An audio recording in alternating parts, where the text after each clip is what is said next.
Бар. 70 жашка таяп калган Гүкүн Байсейитова 8 жылдан бери карылардын стационардык мекемесинде баш калкалап келатат. Социалдык жайда жетиштүү шарттар бар экенин айтат. Кайрымдуу адамдарда кол сунуп жатканына ыраазы. Балдарыман айрылып калдым, жалгыз бир үйдө калдым. Атамын да бир туугандары жок. Анан өзүмдө да бир тууган жок, жалгыз болчумун. Анан көз салар деле кишим жок эми. Кошуналарым салып атты, көз салып, кайрылышып, отун суума көп жардам берип атты.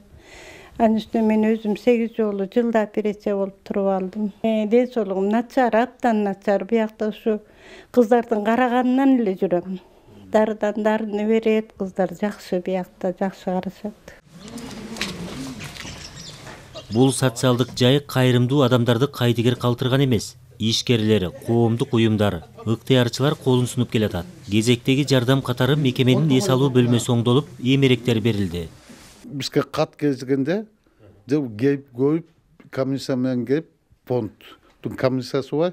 Анан ушуга келип коюп, анан акт жазып кетебиз, мунусу жарыбайт, тигиниси жарыбайт деп. Анан ушул актинин себебинен актини көктөп туруп, анан биз пимарага кайрабыз да, мейбейни сектеге жардам беришти. Эми ара мусулмандар да атын айтпай койгула деди.